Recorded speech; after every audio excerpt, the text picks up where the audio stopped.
اهلا بيكم مره تانية، واي حظ جميل الحقيقه ان تكون ماجدة الرومي معانا في اول الحلقه ومعانا دلوقتي، واغنيه من اجمل كلمات الاغاني اللي غنتها ماجدة الرومي، ومن اجمل اغانيها.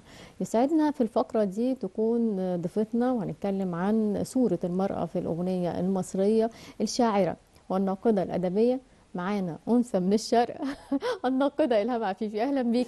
اهلا بحضرتك. ومش هنسيبك النهارده ما تقول لنا برضو حاجات من انثى من الشرق بما انها ماشيه ايوه، مع بما اننا موضوعنا. بنتكلم عن المرأة. بنتكلم عن المراه وصوره المراه في الاغنيه المصريه تحديدا. شايفاها يعني عملتها ازاي؟ قدمتها لنا ازاي؟ شوفي، هو الموضوع مختلف عبر العصور. امم. يعني لو ابتدينا بالمرأة في العصر الفرعوني، فكان زي حال الغناء في هذا العصر. الغناء بينقسم لقسمين. الغناء اللي هو كان بيتقال في المعابد بشكل مقدس، بتقوم به الكاهنات المعبد، وده كانت بتقوم به المرأة تقريبا أعتقد بشكل كامل، يعني أو معظم اللي كانوا بيؤدوه كانت كاهنات المعبد المرأة.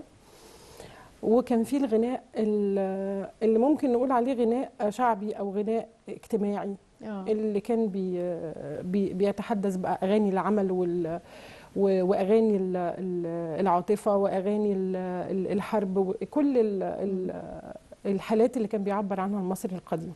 تمام. في حاجه بقى اتكلمت عن المراه تحديدا في الوقت ده؟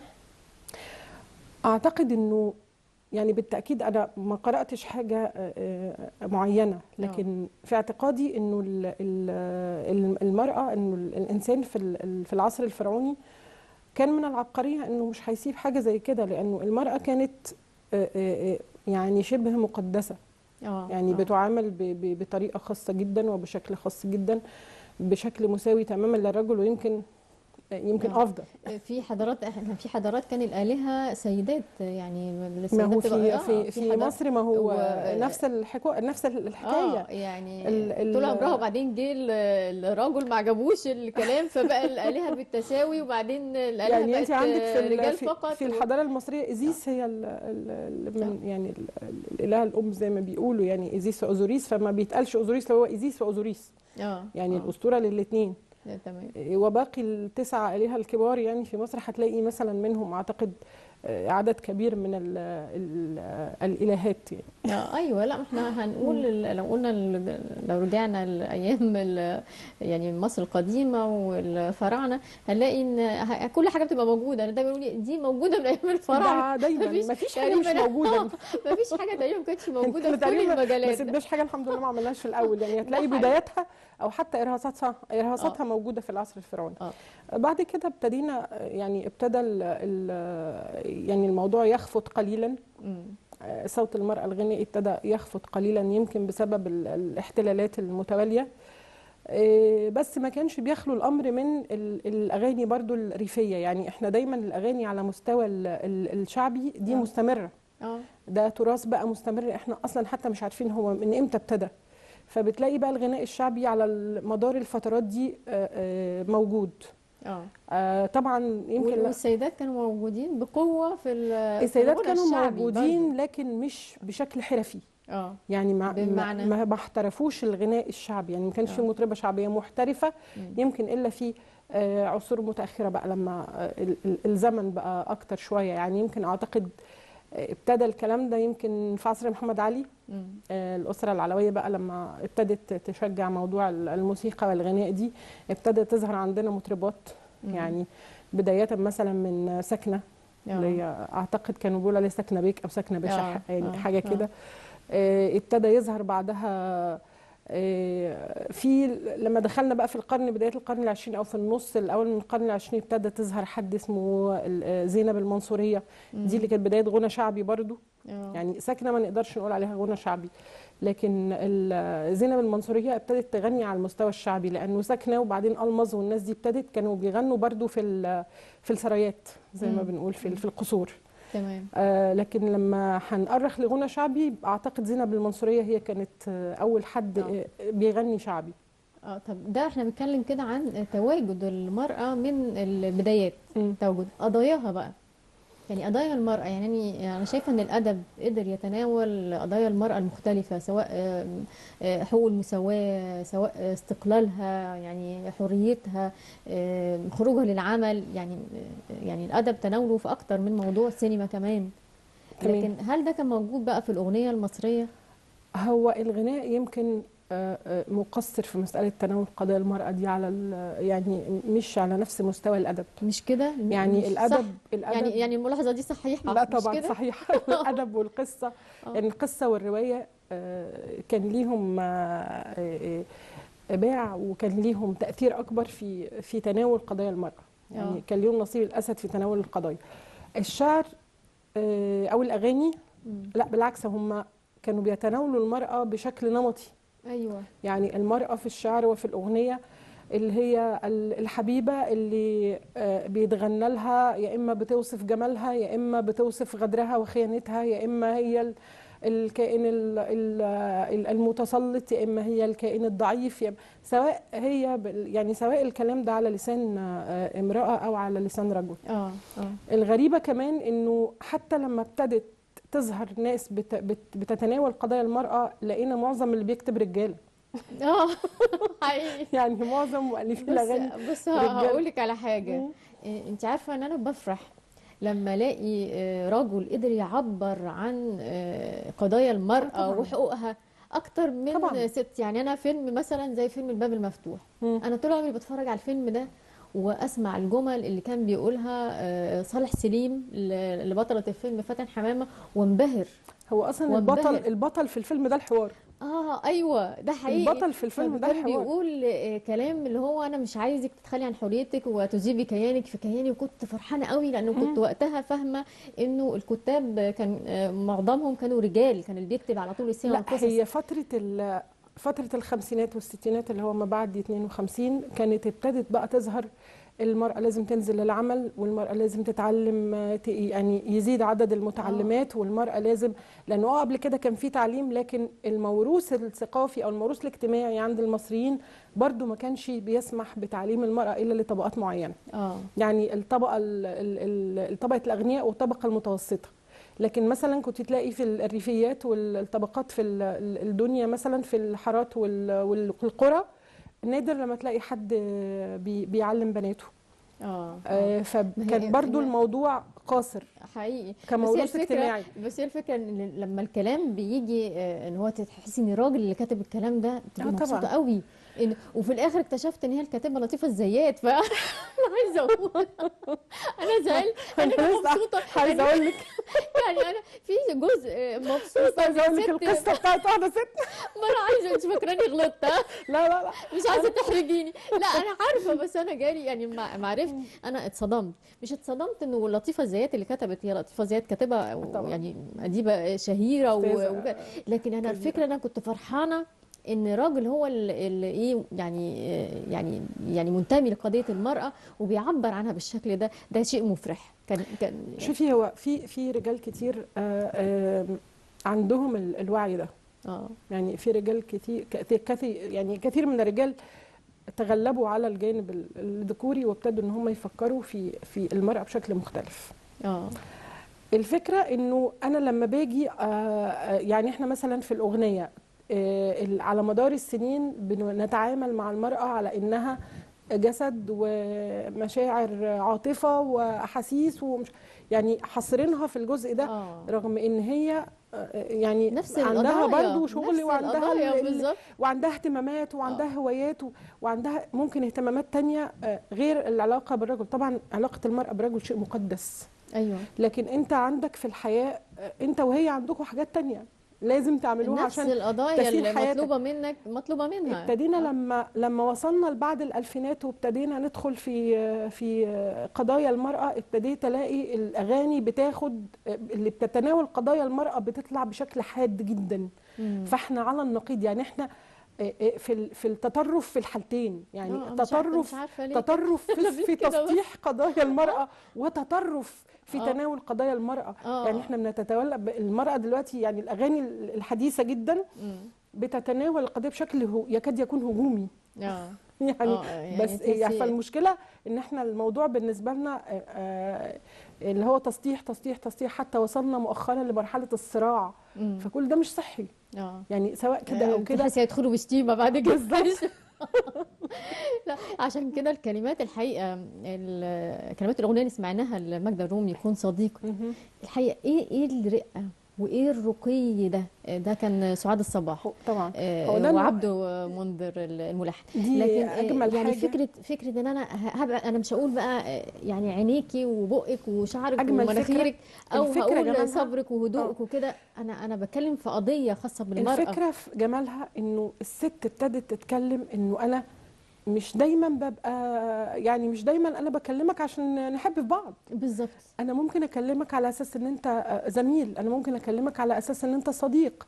يعني مش شرط، هي عايزه تقول انه مش شرط ان العلاقه بين الراجل والست تبقى علاقه عاطفيه. بالظبط، مش لازم نسبل لبعض، ده عادي. ممكن عادي جدا ممكن تكون نبقى زميل، اصدقاء، ممكن نبقى زملاء، بس اخد رايك في حاجه، تاخد رايي في حاجه باحترام يعني وزماله لطيفه. في لازم في علاقات كتير هتبقى في اطار الاحترام غير العلاقات العاطفيه يعني. فقد كده انا فهي بحبها. فعلا كانت جديده يعني. انا شايفه انها فكره جديده وجميله جدا. طبعا استاذ سعاد الصباح مبدعه كبيره يعني. بجد يعني عبرت بجد عن طبعا اللي بيدور في خاطر كتير من السيدات. صحيح. يعني انه العلاقه مش بس كده، يعني مش لازم حب، مش لازم ان انا يعني لا، في زماله وفي احتياج ناصح امين. انا ممكن ابقى محتاجه حد بيفهم، انا احس ان هو بيفهم في ده، اكلمه فيه عادي جدا. مش لازم يعني يبص لي نظره تانية، او ما يبصليش عن انثى، يبص انا دماغي ايه.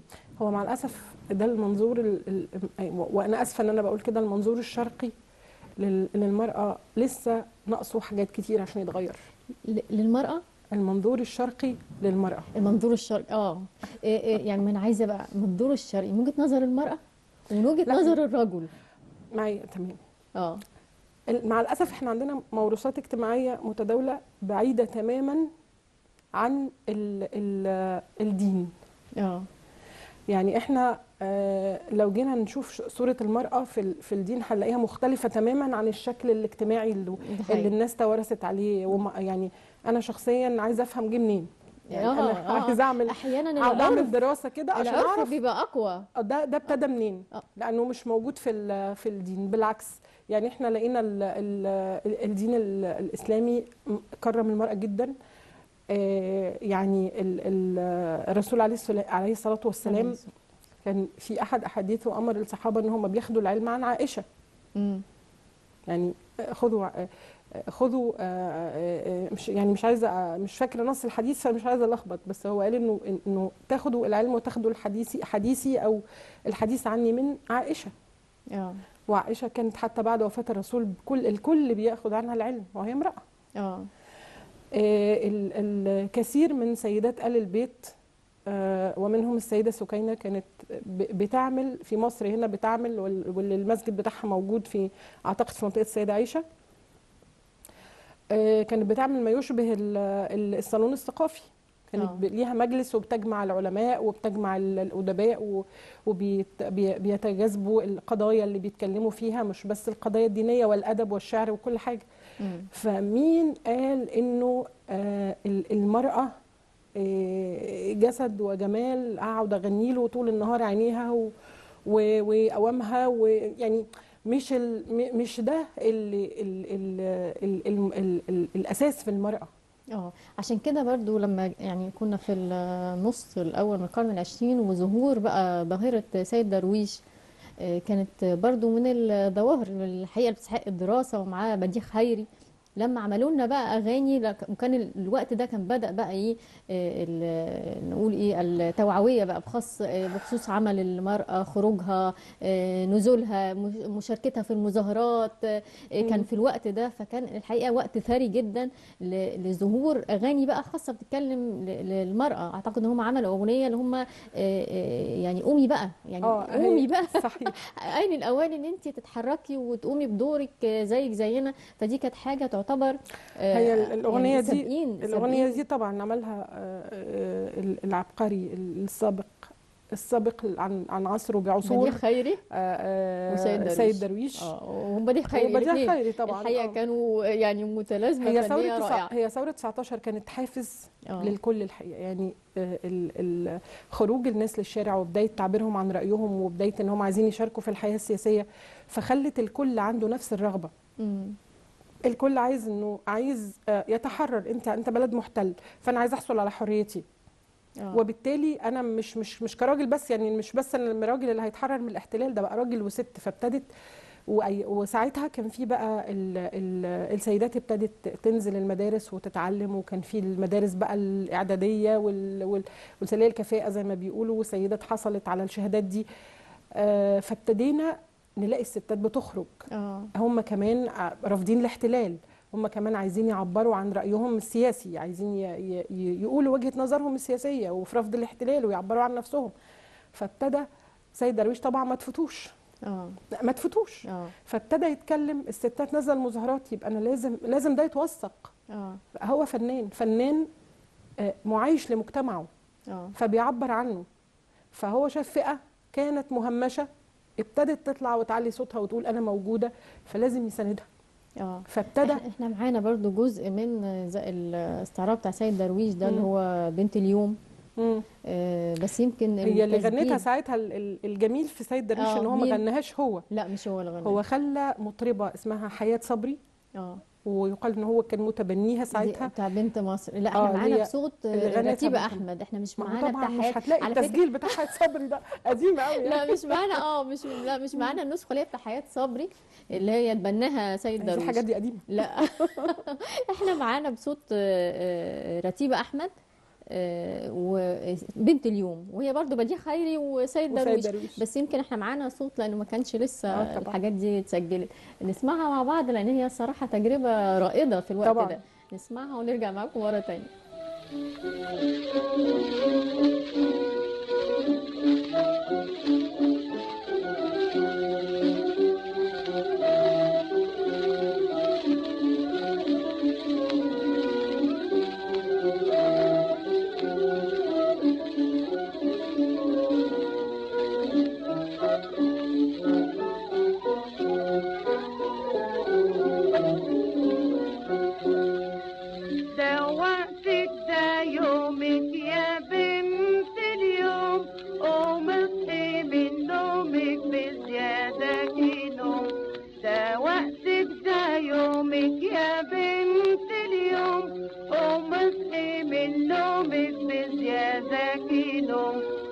طلبي بحقوقك واخلصي منهم، ليه ما نكونش زي الغربية ونجاهد في حياتنا بحرية. سطر سطر أعبر عبر من في خفتنا ودردحتنا دي مين معانا شهادات ودبلومات ونعرف بوليتيك في السبع لغات. ليه ما نكونش يا بيت زي الراجل ليه قولوا لنا هو زايد عننا ايه؟ ليه ما نكونش زي الغربية ونجاهد في حياتنا بحرية. شفتوا بقى اضطرينا نرجع لامتى علشان نجيب اغاني بتعبر عن قضايا المرأة. شايفين قد ايه كان في تنوير في الوقت ده، يعني كان يعني بديع خيري في وقت يعني ما كانش ده المثار حقيقي، وما كانتش دي الموضة يعني ويقول كلام زي كده ويلحنوا سيد درويش. ايوه، لانه الموجه ساعتها كانت كلها عن الحريه. يعني كانت موجه تحرر، انا عايزه اتحرر من الاحتلال وعايزه اتحرر من كل قيود بقى. عايزه انزل اتعلم، عايزه اشارك، عايزه اشتغل، عايزه يبقى لي راي سياسي. فموجه التحرر يعني تقدري تقولي عليها حمى التحرر كانت ساريه في مصر في الوقت ده.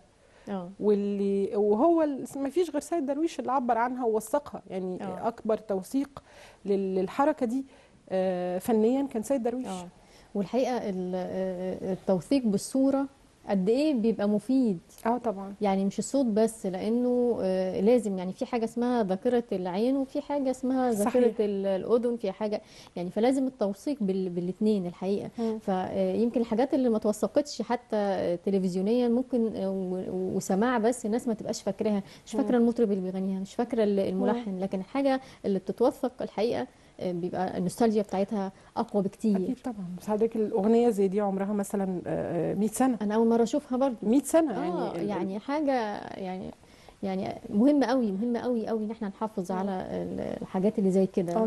كنوز وتراث الحقيقه. لو اتكلمنا عن ام كلثوم، وهي في حد ذاتها بتعبر عن قضايا المراه، هي بوجودها، بشخصيتها القويه، بوقوفها جنب بلدها، بصوتها وبفلوسها وكذا، هي نفسها تعتبر يعني حالة، تعتبر قضية، تعتبر معبرة.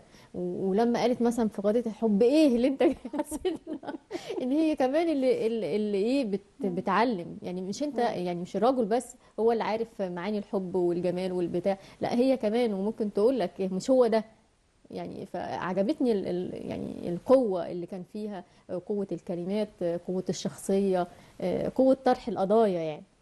صحيح. هي أم كلثوم، لو هنتكلم بقى عن أم كلثوم ونقول عليها العصر الذهبي للمرأة في الأغنية كمؤدية أو مش كمؤدية، لأن أم كلثوم بقى نقدر نقول عليها مشروع فني متكامل. يعني هي مش بس مشروع موسيقي، لا ده هي مشروع فني متكامل. أنا بعتبرها حالة، مش لأنه أم كلثوم الصوت بالمساحة اللي مش عارفة أنا أجيب، يعني مش عايزة أقول مساحة عريضة، لا يعني ده مساحة مترامية الأطراف. يعني بيزلزل المكان اللي بتغني فيه. يعني مساحة صوت أم كلثوم، ذكاء أم كلثوم، تنوع اختياراتها. يعني أم كلثوم ما خدتش أغاني من شعراء عصرها بس، لا دي جابت من العصر العباسي. يعني غنت مثلا أراك عصية الدمع من العصر العباسي. جابت اغاني مش من شعراء مصريين بس، يعني جابت اغاني من شعراء الوطن العربي. يعني كانت بتجري ورا الكلمه الجميله او الكلمه ذات القيمه. وكانت بتحب التجديد برضه، يعني دايما مع انها ام كلثوم، لكن برضه كانت بتحب دايما التجديد. بتدور دايما عايزه تطور فنها. فهي عملت نهضه موسيقيه وعملت نهضه ادبيه في على مستوى الاشعار، اللي اي شاعر مهما كان قدره كان بيتمنى ان ام كلثوم تغني له اغنيه. حتى مستوى العزف، يعني حتى العازفين هتلاقي المستوى العازفين، ما اعتقدش ان انت تلاقي شوفي مع تطور الزمن المفروض يبقى فيه افضل. لا اعتقد ان المستوى العازفين اللي موجودين مع ام كلثوم او في الفرق الموسيقيه في الوقت ده، بس بالذات مع ام كلثوم، مختلف تماما عن اي حد جه بعدها. افضل من اللي جه قبلها، من اللي كانوا قبل كده، ده طبعا ده عادي، لكن ما زالوا هم الافضل حتى من اللي جم بعدهم. يعني العازف في فرقه ام كلثوم متوحد مع آلته. يعني انا دايما اقول احس ان هو متوحد مع الآلة، هم بيعزفوا سوا، تحس ان هو بيعزف من قلبه مش من الآلة، يعني المزيكا طالعه منه هو مش من الآلة. فانت توصلك حقيقي. عشان كده كنت تلاقي ام كلثوم بتدي فرصه للسولوهات بتاعتها. كان برضو المطربين في عصرها بيعملوا نفس الموضوع، عبد الحليم كان بيعمل نفس الموضوع، فايزه بعد كده ووردة عملوا نفس الحكايه. لأنه جزء من نجاح الاغنيه الحقيقه. يعني احنا كل ما بنكبر كل ما بنبدا نفهم انه الاول فهمنا انه مش مطرب بس، لا ده في كاتب، في ملحن بقى. كبرنا شويه بقينا نعرف لا ده في موزع، ودلوقتي بقينا نقول كمان لا ده في عازفين طبعا. يعني فهي اللوحه دي مش هتكمل الا بكل ده. ما هو انت الفريق اللي وراها دوت لو مش بينه وبين بعض الهارموني اللي انت بتشوفيه ده، مش هتطلع المزيكا حلوه، مش هتاثر فيكي. فمين اللي قائد كل ده؟ ام كلثوم. يعني هي القائد اللي بيدير الموضوع ده كله. يعني هي اللي بتختار الكلمه، هي اللي بتشوف مين من الملحنين هيقدر يلحن ده ويديها اللي هي عايزاه فيه. هي اللي بتقعد تعمل كم البروفات الغير طبيعي اللي بيعملوه عشان تطلع الاغنيه في الاخر بالشكل اللي يخليكي انت يا اما تعيطي يا اما تفرحي يا اما ممكن ترقصي كمان. فام كلثوم كمان غنت كل الالوان. يعني في اللون العاطفي غنت كل حاجه، العاشقه المظلومه والعاشقه القويه، والعاشقة المتحكمة، والعاشقة اللي وجعها الفراق، والعاشقة اللي مش هاممها الفراق، والعاشقة الرافضة السائرة لكرامتها ورافضة انها ترجع لان انت جرحتها. غنت في العاطفة كل الحالات. احنا معانا لأم كلثوم حب ايه. انا يعني دي من الاغاني اللي انا بحبها لها جدا وحاسه انها بتقول رساله كده وقضيه. ايه رايك نسمعها مع بعض؟ نسمع جزء من حب ايه اللي انت جاي تقول عليه. كنت محتاره الحقيقه، وكنت لسه بقول ده كلمات مرسي جميل عزيز ولا عبد الوهاب محمد. لقيت عبد الوهاب محمد لانه يعني قريبين قوي من بعض. مرسي جميل عزيز مؤثر في كل الشعراء اللي جم بعض. كان رائع الحقيقه. يعني كان لينا فقره الحلقه عن مرسي جميل عزيز الحقيقه، وطبعا الحان الموسيقار والملحن المبدع بليغ حمدي. وهنخرج من ام كلثوم نروح للديوان بتاعك أنثى من الشرق، بما انه الحقيقه بيتكلم كتير عن برضو قضايا المراه وبقوه وسلاسه يعني في نفس الوقت. يعني تحسي ان كأن اي واحده اي مراه مصريه هي اللي بتتكلم يعني. بس احيانا يعني انت بتعرفيش تعبري، بس انت يعني بمفرداتك بتقدري تعبري باسلوب سلس عن اللي بيبقى جوانا. ممكن تقولي لنا جزء منه؟ هي أنثى من الشرق برضو يعني الناس واخداها انه في رجاله كتير فاكره انه ده هجوم على راجل، وهو مش هجوم والله يا جماعه، هو شرح وضع. هو ده وضع يعني بتعاني منه المراه فعلا في مجتمعاتنا الشرقيه، اللي هي وصلت لوضع الحيره. فأقول: تنهمر الكلمات برأسي ملكوتا في الملأ الأعلى، وأنا سيدة لا ترجو أن تكتب أشعارا أصلا. إني سيدة قد تخشى أن تكتب اسما أو فعلا، وأخاف حروفا أرسمها فالحرف هنا يأتي نذلا. مأساتي في وطني أنثى ناقصة دينا أو عقلا. مأساتي في وطني أنثى ومكانتها السفلى. مأساتي أني كامرأة سأظل لأسيادي ظلا، أشبعه طعاما وشرابا يشبعني خبثا أو ذلا. أزرع في وجهي قنديلا ليضيء الكون إذا ضل. أعلو أتوسل كي تبقى روحي مطرا غيثيا أو طلا. أعلو في نفسي من نفسي لا أعرف حقدا أو غلا. وأفيق على وهم يأتي والحزن يناديني أهلا. إني سيدة لا تدري خيرا إن جاء وإن ولى. وأخاف إذا كنت عقيما، وأخاف إذا أنجب طفلا، وأخاف إذا أضحك يوما، وأخاف إذا أكتب غزلا. لو أضحك ماذا يضحكها؟ أو أكتب قالوا هي ليلى، أو أقرأ قالوا تهملني، أو أجلس قالوا هي كسلى. خبرني بالله عليك ما شكل السيدة المثلى. ما شكل السيدة المثلى؟ أنا مش عارفة. لا بجد بحبها قوي قوي يعني. ما هي فكرة الحيرة إنه المرأة طول الوقت ملامة. بالظبط، هي في كل الأوضاع يعني. في كل الأوضاع. إذا كانت عاقر فما خلفتش.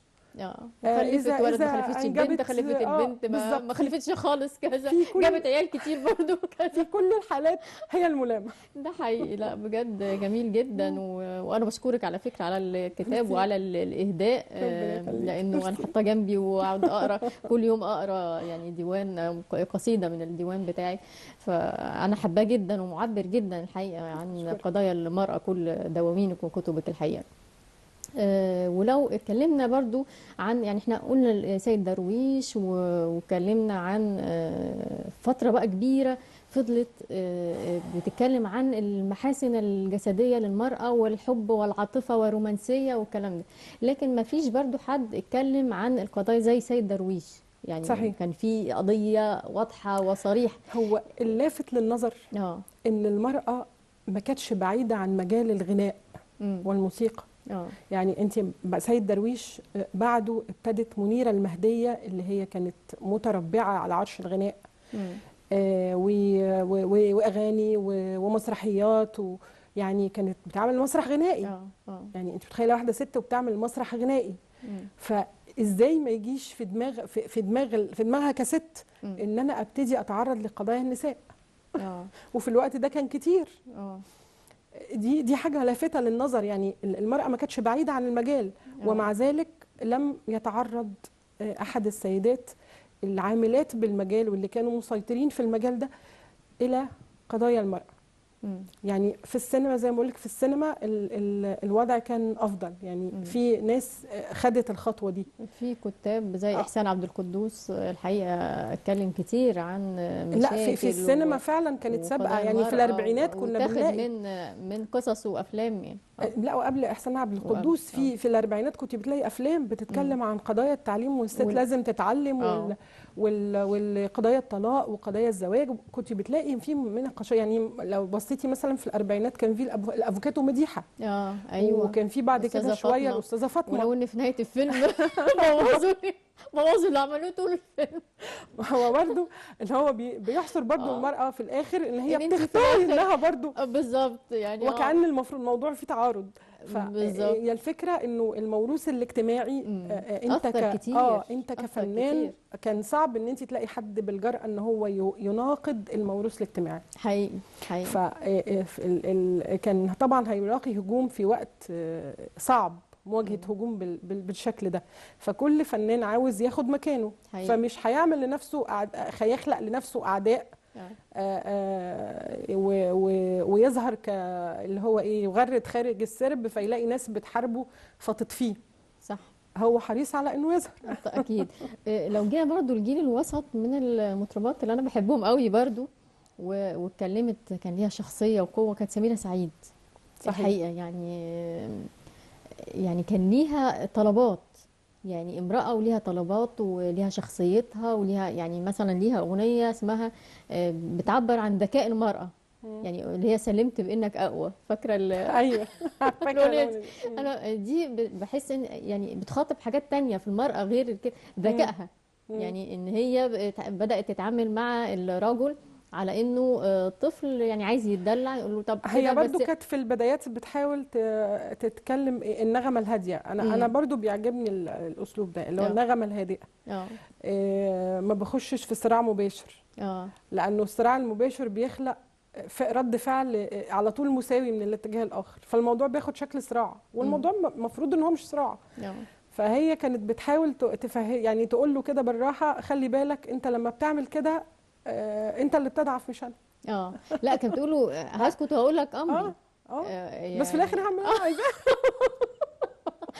تحلم وتفوق من حلمك وانت بتنفذ امري. يعني بس ده حلو، ما هو مش هو كده مبسوط ومرضي وانا مرضيه. خلاص، حلو ده. انا بقول لك هو ده ايه الفكر اللي هو غير صدامي، لانه المفروض ان الموضوع ما فيهوش صدام، لانه الفكره انه دايما الناس واخده او الرجل، وللاسف برضو النغمه النسويه السائده دلوقتي واخدين الموضوع على انه صراع. الموضوع مش مفروض يبقى صراع. الموضوع المفروض ان انا ابتدي افكر انا وانت مع بعض ازاي نتكامل، مش نتخانق مع بعض. هي مش خناقه. لا حقيقي، بس هي يعني اغنيه فيها عشان تعبر عن ذكاء، ولو بيتقال ان الرجل طفل كبير فهي بتخاطب الحته دي فيه طبعا. فده يعني في ذكاء مرأة بقى. فنسمع جزء من أغنية سميرة سعيد سلمت، ونرجع معاكم مرة ثانية. أقوى أقوى أقوى وأنا أضعف منك. أيوة أيوة أيوة أيوة سلمت بإنك أقوى أقوى أقوى أقوى وأنا أضعف منك. أيوة أيوة أيوة أيوة لكن أنا كل ما بضعف قدامك ببقى الأقوى. بسكت وبقول لك عمرك أمرني يا مالك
ايه رايك في الكلمات يا بقى دي محمد؟ ايه رايك فيها يعني حاجه مختلفه يعني؟ هو طبعا يعني اسلوب مختلف في التعبير، ودي حاجه جميله. جميل ان انت تلاقي يعني بتناقشي موضوع مختلف. فهو زي ما بقول لك هو خدها من وجهه نظر مختلفه. ده حقيقي يعني وهو بيتكلم يعني هو جميل ان هو راجل ومعترف انه ده اللي بيحصل يعني. ايوه، ما هو ده الجميل، ان احنا نشوف ايه وجهات النظر ومختلف. وعلى فكره مش الستات بس، يعني مش القضايا بتاع السيدات بس هي المفروض تبقى مختلفه، والكلمات الاغاني الرجال برضو مش المفروض كلها برضو بتتكلم عن الحبيبه وحبينا وهنحب يعني في برضو قضايا. عشان كده الاغنيه المختلفه بتجذب النظر، فيها كلمات مختلفه وكانت وتجارب قليله الحقيقه. ما كانتش الفكره دلوقتي انه زي ما بقول لك المفروض ان انا ما ابتديش اتكلم عن قضايا، يعني قضايا الرجل وقضايا المراه ما بقاش. يعني احنا دلوقتي في وقت محتاجين ايه؟ محتاجين ان اتكلم عن قضايا كانسان. ايوه، القضايا اللي شغلانا احنا كانسان راجل او ست، لانه نفس المشاكل عندنا احنا الاثنين، نفس العوائق التحديات عندنا احنا الاثنين. احنا في العصر اللي احنا فيه ده الاثنين بيقع على عاتقهم كل مشاكل عصرهم. ومشاكل عصرنا ضخمه جدا بالظبط، يمكن اكبر من تحمل الانسان العادي. فمحتاجه انه الاثنين يدوروا على جوانب التكامل مش جوانب الصراع. والمفروض ان الاغنيه تعكس ده. صح. عشان كده بقول لك حتى حديثا لقينا الشكل بقى واخد ايه هجوم. ده انت هجوم، فلا في هجوم مضاد. يعني الاغاني اللي طالعه الحديثه ابتدت تعبر عن قضايا المرأة بس بشكل صدامي جدا وهجومي جدا. الحديثة دلوقتي لكن هنقول مثلا يعني لو اتكلمنا على سيمون مثلا، بحب لها برضو قوي، انا بحبها قوي وبحب لها قوي اغنيه مش نظره وابتسام. مش نظره وابتسام، يعني بتتكلم على الاختيار، كيفيه الاختيار سواء بقى رجل او سيده. على فكره ان انا بختار هو مش نظره وابتسامه. سيمون طلعت بشكل جديد وشكل مختلف، ودي برضو كانت عشان كده كانت لفتت النظر. لان هي برضو ابتدت تتكلم في قضايا المراه او في قضايا البنوته اللي لسه داخله العلاقات. ازاي بتختاري؟ انت مش بتختارني على الاساس ده. يعني انا مش هختارك عشان انت كذا لا، خلي بالك ولا حلو ولا كذا. خلي بالك بينطبق على الاثنين. طبعا في معايير ثانيه للاختيار. بالظبط. فدي برضو كانت حاجه جديده في وقتها وكانت حلوه. يعني انا شخصيا برضو بحبها قوي. فهي الفتره دي سيد، يعني انا زي ما بقول لك انا بس اللي شاغل دماغي واللي عايز يعني حد مثلا بحجم ام كلثوم زي ما قلنا غنت كل الالوان. بس يمكن فتره ام كلثوم كان فيها شويه تركيز على قضايا الوطن. فهي لما غنت كل حاجه غير العاطفي، غنت الوطني وغنت الديني وغنت، فهي كانت بتغني للانسان. ايوه، يمكن ده اكتر عجبني في ام كلثوم، ان هي ما خصصتش المراه. هي كانت بتتكلم في قضايا الانسان اللي هي صالحه للاثنين ولازم الاثنين يتكلموا فيها. لما جت بعدها برضو العظيمه فيروز بالتعاون الفظيع اللي عملته مع الرحبانيه، وابتدت تعمل مسرح غنائي وتحيي المسرح الغنائي العربي. برضو ابتدوا يتكلموا في قضايا كتير ومنها برضو قضايا تخص المرأة، بس برضو ما كانتش بالشكل اللي هو ايه الصدامي واللي هي المرأة لازم تعمل ولازم تاخد ولازم. لا، هو كان بيحاول يدخلها في كل حاجة بشكل طبيعي. لأن هو ده، يعني هو عايز يقول ان ده الطبيعي. ايوه طبعا. وانا شايفه انه ده حلو جدا. حديثا بقى لو مشينا شويه بعدها جت ماجدة الرومي اميز ما في الجيل يعني اللي موجودين. رائعه. طبعا اخذت جانب زي ما بيقولوا كده عليها مطربه المثقفين. اخذت جانب ما كله بيحبها الحقيقه، مش المثقفين بس، كله بيحبها. تختار كلمات مختلفه.